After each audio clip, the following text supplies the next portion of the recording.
নমস্কাৰ, এই মুহূৰ্তত আহি পৰিছে ৰাতিপুৱাৰ কেইবাটাও বিগ ব্ৰেকিং নিউজ। আজি হৈছে 18 জানুৱাৰী। অৰুণোদয় হিতাধিকাৰীৰে মুখ্যমন্ত্ৰী ডক্টৰ হিমন্ত বিশ্ব শৰ্মাৰ 10টা নতুন ঘোষণা। নাজানিলে অৰুণোদয় আঁচনি একাউণ্টত 1250 টকাৰ পৰিৱৰ্তে 8000 টকা নাপাব। PM কিষাণৰ প্ৰতিজন হিতাধিকাৰীৰ বেংক একাউণ্টত 2000 টকা নহয় 4000 টকা প্ৰদান কৰিব কেন্দ্ৰীয় চৰকাৰে। প্ৰধানমন্ত্ৰী নৰেন্দ্ৰ মোদীয়ে কৰিলে বৃহৎ ঘোষণা। আপুনি আত্মীয় গোটৰ মহিলা নেকি? তেনে ক্ষেত্ৰত 25000 টকা ল'বলৈ এতিয়াৰ পৰা দিব লাগিব পৰীক্ষা। পাছ কৰিলেহে আপুনি 25000 টকাৰ চেক পাব।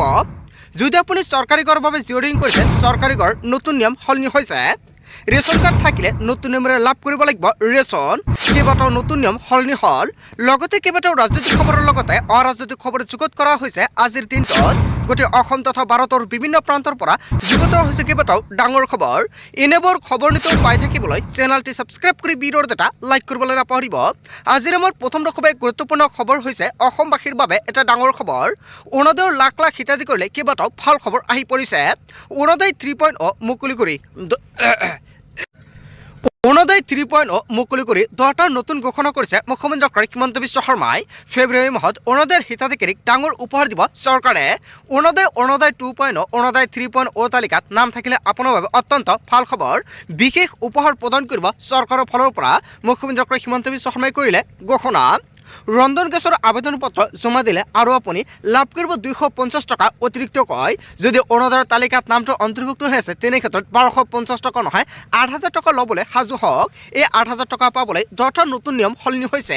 কি কি নিয়মেৰে আপোনাৰ বেংক একাউণ্টত চৰকাৰে 1250 টকাৰ পৰিৱৰ্তে 8000 টকা প্ৰদান কৰিব? 950 টকীয়া চিলিণ্ডাৰ মাত্ৰ 7 টকাতে পাব অৰুণোদয়ৰ প্ৰতিজন মহিলাই। অহাবলৈ নিৰ্বাচন জিকিলে মিঠাতেল ফ্ৰী কৰি দিয়াৰ আশ্বাস দিছে মুখ্যমন্ত্ৰী ডক্টৰ হিমন্ত বিশ্ব শৰ্মাই।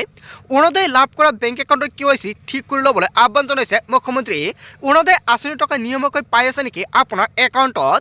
যদি আপুনি আগতে পাইছে এতিয়া নাপায় নিশ্চয় কমেণ্ট কৰি জনাই দিয়ক। যিসকলৰ নামটো অৰুণোদয়ৰ তালিকাত অন্তৰ্ভুক্ত হৈ আছে 8000 টকা পাবলৈ KYC আপডেট কৰিব লাগিব, অন্যথা আপোনাৰ একাউণ্টত এই টকা আপুনি নাপাব। অৰুণোদয়ৰ ফৰ্ম আৰু বেংকত সংযুক্ত মোবাইল নম্বৰ এক্টিভ কৰি ৰাখক। যদি এতিয়ালৈকে আপোনাৰ মোবাইল নম্বৰটো এক্টিভ কৰি ৰখা নাই, অৰুণোদয়ৰ লগত যিটো লিংক আছে তেনে ক্ষেত্ৰত অতি শীঘ্ৰে লিংক কৰি ৰাখক। ৰেচন কাৰ্ডৰ লগত অৰুণোদয় আঁচনি লিংক আছে নে নাই এতিয়াই চেক কৰক আপোনাৰ ষ্টেটাছ। যদি লিংক নাই অতি শীঘ্ৰে ৰেচন কাৰ্ডটো লিংক কৰিব লাগিব, অন্যথা আপোনাৰ অৰুণোদয় আঁচনি বন্ধ হ'ব পাৰে। অৰুণোদয়ৰ টকা নাপালে যোগাযোগ কৰিব পাৰিব প্ৰশাসনৰ সৈতে আৰু প্ৰতিটো ব্লকত থাকিব এজন অৰুণোদয়ৰ সহায়ক। শীঘ্ৰে অভিযোগ দাখিলৰ বাবে চৰকাৰে মুকলি কৰিছে এটা টোল ফ্ৰী নম্বৰ। অভিযোগৰ বাবে চৰকাৰৰ ফালৰ পৰা টোল ফ্ৰী নম্বৰ মুকলি কৰা হৈছে, নিশ্চয় ভিডিঅ'টোৰ শেষত জনাই দিম। অভিভাৱকৰ মৃত্যু হ'লে বোৱাৰী বা কন্যা সন্তানে পাব অৰুণোদয় আঁচনি। আপোনাৰ ঘৰত কোনে অৰুণোদয় আঁচনিৰ টকা পাই আছে নেকি? যদি সেইজন ব্যক্তিৰ নাম কৰ্তন কৰা হয় বা যদি মৃত্যু হয় তেনে ক্ষেত্ৰত কৰ্তন কৰি আন এজন ব্যক্তিৰ নাম অন্তৰ্ভুক্ত কৰাই দিব। অৰুণোদয় লাখ লাখ হিতাধিকাৰীলৈ কেইবাটাও ভাল খবৰ দিছে মুখ্যমন্ত্ৰী ডক্টৰ হিমন্ত বিশ্ব শৰ্মাই। যদি আপোনাৰ ঘৰৰ পৰা এজনো অৰুণোদয়ৰ সুবিধা পোৱা নাই, অৰুণোদয়ৰ যোগ্য হিতাধিকাৰী আছে, তেন্তে কেনেকৈ আবেদন কৰিব, কি কি নথি পত্ৰ লাগিব, যদি আপোনালোকৰ ভিডিঅ' লাগে কমেণ্ট কৰি জনাই দিয়ক, নেক্সট ভিডিঅ'ত জনাই দিম। তাৰপিছত অসমবাসী ৰাজুক জনাইছোঁ আমাৰ পৰৱৰ্তী খুবেই গুৰুত্বপূৰ্ণ খবৰ, লগতে ডাঙৰ খবৰ। ৰাজ্য নিবনুৱালৈ ভাল খবৰ আহি পৰিছে। ৰাজ্য চৰকাৰে ৰাজ্যৰ যুৱকক দিব 2 লাখকৈ টকা। 75000 যুৱকে পাব ৰাজ্য চৰকাৰ 2 লাখকৈ টকা। প্ৰথম কিস্তিত দিয়া হ'ব 1 লাখ টকা। 6 ফেব্ৰুৱাৰীৰ পৰা আৰম্ভ হ'ব এই ধন প্ৰদান প্ৰক্ৰিয়া। যদি আপুনি মুখ্যমন্ত্ৰী আত্মনিৰ্ভৰ আঁচনিটো আবেদন কৰিছে তেন্তে আপোনাৰ বেংক একাউণ্টত পোনে পোনে 2 লাখকৈ টকা লাভ কৰিব। ইয়াৰ পূৰ্বে যদি আপোনাৰ একাউণ্টৰ KYC আপডেট কৰা নাই অতি শীঘ্ৰে আপডেট কৰক, অন্যথা চৰকাৰী আঁচনিৰ টকা আপোনাৰ একাউণ্টত নাপাব। 15 ফেব্ৰুৱাৰীলৈকে দিয়া হ'ব এই ধনৰাশি। মুখ্যমন্ত্ৰী ডক্টৰ হিমন্ত বিশ্ব শৰ্মাই কৰিলে বৃহৎ ঘোষণা। ৰাজ্য নিবনুৱালৈ ভাল খবৰ দিছে মুখ্যমন্ত্ৰী ডক্টৰ হিমন্ত বিশ্ব শৰ্মাই। তাৰপিছত অসমবাসী ৰাজুক জনাইছোঁ আমাৰ পৰৱৰ্তী খুবেই গুৰুত্বপূৰ্ণ খবৰ, লগতে ডাঙৰ খবৰ। ৰিজাল্ট কৰিব কৰা শিক্ষাৰ জেহাদ হ'ব বুলি কোৱা মন্তব্যৰ প্ৰতিক্ৰিয়া দিছে মুখ্যমন্ত্ৰী ডক্টৰ হিমন্ত বিশ্ব শৰ্মাই। অৱশেষত মুখ্যমন্ত্ৰী ডক্টৰ হিমন্ত বিশ্ব শৰ্মাই বৃহৎ মন্তব্য কৰিছে। জেহাদ মানে হৈছে 2 নম্বৰী কাম। জেহাদৰ ফলত প্ৰশ্নকাকত ফাদিল উত্তৰ বহি ফাদিল হ'ব। ইয়াৰ দ্বাৰা প্ৰশ্নকাকত ফাদিল উত্তৰ বহি ফাদিল হোৱাক বুজোৱা হৈছে। লেণ্ডে হাতত টকা দিয়া নহয়, দখল কৰি লোৱা মাটিহে, এনেকুৱাকৈ মুখ্যমন্ত্ৰী ডক্টৰ হিমন্ত বিশ্ব শৰ্মাই মন্তব্য কৰিছে। লাভ জেহাদত এগৰাকী ছোৱালীক ফুচলাই লৈ যোৱা হয়। অসমত বৰ্তমান চলি থকা কূটনৈতিক কামত জেহাদী। ৰিজাল্ট কৰিমে স্পষ্টকৈ কৰিলে ঘোষণা। আৰু ইয়াক লৈ মুখ্যমন্ত্ৰী ডক্টৰ হিমন্ত বিশ্ব শৰ্মাই কৰিছে বৃহৎ মন্তব্য। লাভ জেহাদৰ পিছত এইবাৰ শিক্ষা জেহাদ। ৰেজলে শিক্ষাৰ বিকাশ বুলি ক'ব পাৰিলে হয়, আৰু এনেকুৱা কৰি থাকিলে ৰেজল যাব লাগিব জেললৈ। আইন ভংগ কৰিলেই ৰিজাল্ট যাব লাগিব জেললৈ। এনেকৈ বেছি কৰি থাকিলে এদিন নিশ্চয় জেলত দিব লাগিব। মৰিগাঁৱক বৰ্তমান ইণ্টাৰনেট জিহাদলৈ পৰিণত কৰা হৈছে। বিজেপি আছে কাৰণেহে অসম বাচি আছে, নহ'লে ৰেজাল্টৰ দৰে মানুহ বৰগড়ত সোমাব।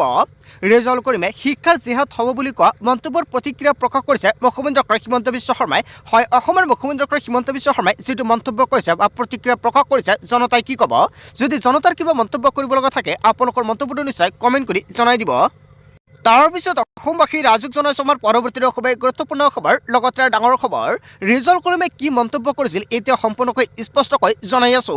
শিৱসাগৰ গুৱাহাটীৰ আয়ুক্ত হয় শাসনভাৰ চলাব লাগিব মিয়াই। শিৱসাগৰত গোলামী নকৰে বৰঞ্চ মিয়াই চলাব প্ৰশাসন। কেৱল এয়াই নহয়, প্ৰতিজন মুছলমানে আজি লওক ডাঙৰ সংকল্প, আমাৰ সন্তানক আমি পঢ়াই শুনাই মানুহ কৰিম। কেৱল এয়াই নহয়, আমি ইটাভাটাত কাম কৰিবৰ কাৰণে নহয়, কেৰেলাত কাম কৰিবৰ বাবে নহয়, আমাৰ ল'ৰা ছোৱালীক ডিচি চিকিৎসকৰ বাবে আমি সংকল্প ল'ব লাগিব। সংখ্যালঘুৰ ওপৰত কিদৰে অসমত অন্যায় চলি আছে সকলোৱে দেখিছে, আৰু এই সকলোবোৰ উত্তৰ আমি কলমেৰে দিব লাগিব। শিৱসাগৰক লৈ পুনৰ বিস্ফোৰক মন্তব্য কৰিছে প্ৰাক্তন আমচু নেতা ৰেজাল্ট কৰিম চৰকাৰ। তাৰ পিছত অসমবাসী ৰাজুক জনাইছো আমাৰ পৰৱৰ্তী খুবেই গুৰুত্বপূৰ্ণ খবৰ, লগতে ডাঙৰ খবৰ। ৰেজাল্টক চিনি নোপোৱা প্ৰদ্যুৎ বৰদলৈক উভতি ধৰিলে ইলিয়াছ আনচাৰীয়ে। ৰূপেশ চামগুৰিত উচ্ছেদ হল আৰু প্ৰদ্যুৎ বৰদলে সংসদত এবাৰ নামাতিলে। মুছলমানৰ ভোটেৰে জিকি মুছলমানক চিনি নাপাওঁ বুলি প্ৰদ্যুৎ বৰদলৈয়ে। আৰু কেনেকৈ প্ৰদ্যুৎ বৰদলৈ মুছলমানৰ অধ্যাক্ষিত নগৰ সাংসদ হল? এতিয়াও সময় আছে প্ৰদ্যুৎ বৰদলৈৰ দৰে ব্যক্তিক বয়কট কৰক। মুছলমান ৰাইজলৈ মুকলি আহ্বান বেৰিষ্টাৰ ইলিয়াছ আলী আনচাৰীৰ। থিং ৰূপেহী সামগ্ৰী নগৰ মুছলমানলৈ অনুৰোধ আনচাৰীৰ। যিয়ে তোমাক 5 পইচাৰ দাম নিদিয়ে তাক বয়কট কৰক। মুছলমানে চিৰজীৱন ভোট দি MLA বা MP বনাই আছে, আমাক লৈ ৰাজনীতি কৰি আছে আৰু এতিয়া আমাক চিনি নাপায়। এতিয়া সময় হ'ল মুছলমান সজাগ হওক, নিজৰ ৰাজসাৰ থিয় কৰি নিজে জীয়াই থাকিবলৈ শিকক। কেৱল এয়াই নহয়, ৰাজসাৰ নোহোৱা প্ৰদ্যুৎ বৰদলৈক বয়কট কৰক।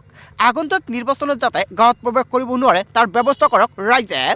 ৰিজাল্টক চিনি নোপোৱা প্ৰদ্যুৎ বৰদলৈক উভতি ধৰিছে ইলিয়াছ আনচাৰীয়ে। তাৰ পিছত অসমবাসী ৰাজুক জনাইছো আমাৰ পৰৱৰ্তী খুবেই গুৰুত্বপূৰ্ণ খবৰ, লগতে ডাঙৰ খবৰ। মুখ্যমন্ত্ৰীক মুকলি প্ৰত্যাহ্বান অখিল গগৈৰ। উজনিত নিৰ্বাচন জিকি দেশক মুখ্যমন্ত্ৰী ডক্টৰ হিমন্ত বিশ্ব শৰ্মাই উজনিৰ খিলঞ্জীয়া মানুহে কোনোদিনে আপোনাক নিজিকায়। শিৱসাগৰ মৰিয়নিত থিয় থিয় মুখ্যমন্ত্ৰীক হৰুৱাই দি নিৰ্বাচন জিকাৰ বাবে সংখ্যালঘুক উচ্ছেদ কৰে বিজেপিয়ে। মুছলমানৰ ঘৰ ভাঙিলে হিন্দুৱে ভাল পাব বুলি উচ্ছেদ কৰে। মুছলমানৰ ঘৰ ভাঙি হিন্দুৰ পৰা ভোট ল'ব বিচাৰিছে বিজেপি চৰকাৰে। মুছলমান দেখিলে বিদেশী বুলি অত্যাচাৰ কৰে বিজেপি চৰকাৰে। মুখ্যমন্ত্ৰীক মুকলি প্ৰত্যাহ্বান অখিল গগৈৰ। উজনিত নিৰ্বাচন জিকি দেশক মুখ্যমন্ত্ৰী ডক্টৰ হিমন্ত বিশ্ব শৰ্মাই এনেকুৱাকৈ মুখ্যমন্ত্ৰীক চেলেঞ্জ দিছে অখিল গগৈ। তাৰ পিছত অসমবাসী ৰাজুক জনাইছো আমাৰ পৰৱৰ্তী খুবেই গুৰুত্বপূৰ্ণ খবৰ, লগতে ডাঙৰ খবৰ। দেশৰ কোটি কোটি কৃষকৰ বাবে ডাঙৰ খবৰ আহি পৰিছে। PM কিষাণৰ লাভৰ বাবে চৰকাৰৰ ফালৰ পৰা বান্ধি দিয়া হৈছে 3টা নতুন নিয়ম। PM কিষাণৰ ধন লাভৰ বাবে কৰক এই 3টা জৰুৰী কাম, অন্যথা আপোনাৰ একাউণ্টত PM কিষাণৰ 22 নং কিস্তিৰ টকা নাপাব। শীঘ্ৰে কৃষকৰ একাউণ্টত সোমাব 22 নং কিস্তিৰ ধনৰাশি। ফেব্ৰুৱাৰী মাহতে 22 নং কিস্তিৰ ধন সোমোৱাৰ সম্ভাৱনা। একাউণ্টত 2000 টকা লাভ কৰিবৰ বাবে আজিও কৰক এই 3টা গুৰুত্বপূৰ্ণ কাম। PM কিষাণ ধন লাভৰ বাবে EKYC আপডেট কৰক, আৰু EKYC বাধ্যতামূলক কৰিছে। নতুনকৈ আবেদন কৰিব বিচৰা সকলে বনাই লওক ফাৰ্মাৰ ID। যদি আপুনি ভাবিছে নতুনকৈ PM কিষাণত আবেদন কৰিব, নিশ্চয় কৰিব পাৰিব। ইয়াৰ বাবে আপোনাৰ ফাৰ্মাৰ ID প্ৰয়োজন হ'ব। যদি আপুনি এতিয়ালৈকে ফাৰ্মাৰ ID বনোৱা নাই, অতি শীঘ্ৰে বনাই লওক। যিসকলে PM কিষাণৰ টকা পাই আছে সেইসকলে ফাৰ্মাৰ ID বনাব লাগিব, অন্যথা আপোনাৰ নামটো কৰ্তন হ'ব পাৰে PM কিষাণ তালিকাৰ পৰা। আধাৰৰ সৈতে লিংক কৰক আপোনাৰ মোবাইল নম্বৰ। 7টা প্ৰক্ৰিয়াৰ জৰিয়তে ঘৰতে বহি কৰিব পাৰিব EKYC আপডেট। প্ৰথমতে আপুনি এতিয়াই চাৰ্চ কৰক আপোনাৰ মোবাইল ফোনৰ পৰা, আৰু আপুনি ভিজিট কৰক PM কিষাণৰ অফিচিয়েল ৱেবছাইটত গৈ লগ ইন কৰক, আৰু তাতে আপুনি EKYC অপশ্যনত ক্লিক কৰক। আধাৰ নম্বৰৰ সৈতে কেপচা কোড দি চাৰ্চ কৰক, সন্নিৱিষ্ট কৰক আপোনাৰ মোবাইল নম্বৰ। ঘৰতে বহি সম্পূৰ্ণ কৰক EKYC প্ৰক্ৰিয়া। দেশৰ কোটি কোটি কৃষকৰ বাবে অত্যন্ত ভাল খবৰ আহি পৰিছে। যিসকল কৃষকে এতিয়ালৈকে EKYC কৰাই অতি শীঘ্ৰে EKYC কৰক, অন্যথা আপোনাৰ একাউণ্টত PM কিষাণৰ 22 নং কিস্তিৰ টকা নাপাব। 31 জানুৱাৰীৰ পূৰ্বে এইকেইটা গুৰুত্বপূৰ্ণ কাম কৰি লওক। তাৰ পিছত অসমবাসী ৰাইজক জনাইছোঁ আমাৰ পৰৱৰ্তী খুবেই গুৰুত্বপূৰ্ণ খবৰ। লগতে ডাঙৰ খবৰ, CBI আদালতত দেৱব্ৰত শইকীয়াৰ বিৰুদ্ধে গোচৰ ৰুজু। LOC কেলেংকাৰী সন্দৰ্ভত 12B IPC 420 IPC ধাৰা অধীনত গোচৰ ৰুজু। ইয়াৰ পাছত দেৱব্ৰত শইকীয়া কেনেকৈ বিৰোধী দলপতি হৈ আছে, দেৱব্ৰত শইকীয়াৰ কি যাদু আছে, এনেকুৱাকৈ ডাঙৰ প্ৰশ্ন উত্থাপিত কৰিছে বা বিস্ফোৰণ মন্তব্য কৰিছে শ্বেৰমান আলী আহমেদে। প্ৰদ্যুৎ বৰদলৈক তীব্ৰ সমালোচনা। নিৰ্বাচনৰ সময়ত সংখ্যালঘু জনতাৰ আগত গৰিয়লৰ চকু পানী টকে আৰু তেওঁ আকৌ সংখ্যালঘু জাতীয় সংগঠনৰ সভাপতিক চিনি নাপায়। সময়ক আকৌ ক্ষমা নকৰে শ্বেৰমান আলীৰ সকিয়নি। দেৱব্ৰত শইকীয়া, প্ৰদ্যুৎ বৰদলৈ আৰু একাংশই গৌৰৱ গগৈৰ বৃদ্ধ চক্ৰ। ৰাৱণৰ সোণৰ লংকা গড় শত্ৰু বিভীষণৰ বাবেহে ধ্বংস হৈছিল আৰু CBI আদালতত দেৱব্ৰত শইকীয়াৰ বিৰুদ্ধে গোচৰ ৰুজু। তাৰ পিছত অসমবাসী ৰাইজক জনাইছোঁ আমাৰ পৰৱৰ্তী খুবেই গুৰুত্বপূৰ্ণ খবৰ। লগতে ডাঙৰ খবৰ, হিমন্ত বিশ্ব শৰ্মাৰ এজেণ্ট নেকি দেৱব্ৰত শইকীয়া, ডাঙৰ মন্তব্য কৰিছিল ৰিজাল্ট কৰিম চৰকাৰে। ইয়াৰ পিছতে প্ৰতিক্ৰিয়া প্ৰকাশ কৰিছে গৌৰৱ গগৈ। ৰিজাল্ট কৰিম চৰকাৰৰ অভিযোগ কিমান সঁচা, সঁচাকৈ বিজেপিৰ শ্ৰুতলিপি মতে কাম কৰে নেকি দেৱব্ৰত শইকীয়াই, হিমন্ত বিশ্ব শৰ্মাৰ কথা মতে চলে নেকি দেৱব্ৰত শইকীয়াই, মুখ খুলিলে প্ৰদেশ কংগ্ৰেছৰ সভাপতি গৌৰৱ গগৈয়ে। দেৱব্ৰত শইকীয়াক সমৰ্থনত নামিল গৌৰৱ গগৈ। ৰিজাল্ট কৰিম চৰকাৰে ভুল কৰিছে, বিৰোধী নেতাক বিজেপিৰ এজেণ্ট বুলি কোৱাটো ভুল। ৰিজাল্ট কৰিমৰ কথাত সমৰ্থন নাই, আমি দেৱব্ৰত শইকীয়াৰ কথাৰ লগত একমত, মন্তব্য কৰিছে প্ৰদেশ কংগ্ৰেছৰ সভাপতি গৌৰৱ গগৈয়ে। তাৰ পিছত অসমবাসী ৰাইজক জনাইছোঁ আমাৰ পৰৱৰ্তী খুবেই গুৰুত্বপূৰ্ণ খবৰ। লগতে ডাঙৰ খবৰ, তিনিটাতকৈ অধিক সন্তান থাকিলে নাপাব মহিলা উদ্যমিতা আঁচনি। মুখ্যমন্ত্ৰীয়ে বান্ধি দিলে কেইবাটাও চৰ্ত। উদ্যমিতা আঁচনিৰ বাবে হ'ব পৰীক্ষা, পৰীক্ষাত ফেইল কৰিলে আঁচনিৰ পৰা কটা যাব আপোনাৰ নাম। পৰীক্ষাত পাছ কৰিলে 10,000 টকাৰ পাছত পাব আপুনি 25,000 টকা। দ্বিতীয়তে পৰীক্ষাত পাছ কৰিলে পাব 50,000 টকা। আঁচনি পাবলৈ এই আটাইকেইটা চৰ্ত মানিব লাগিব। পৰীক্ষাত পাছ কৰাৰ উপায় দিলে মুখ্যমন্ত্ৰীয়ে। এই পৰীক্ষাত পাছ কৰাটো বহুত সহজ আৰু কেৱল উদ্দেশ্যৰে কাম কৰিলে হ'ল। তিনিটাতকৈ অধিক সন্তান থাকিলে নাপাব মহিলা উদ্যমিতা আঁচনি। বন্ধু বান্ধৱীসকল, গোটেই অসম তথা ভাৰতৰ বিভিন্ন প্ৰান্তৰ পৰা যুগুত হৈছে কেইবাটাও ডাঙৰ খবৰ। এনেবোৰ খবৰ নিতৌ পাই থাকিবলৈ চেনেলটি ছাবস্ক্ৰাইব কৰি ভিডিঅ'ত এটা লাইক কৰিবলৈ নাপাহৰিব। So thank you for watching full video.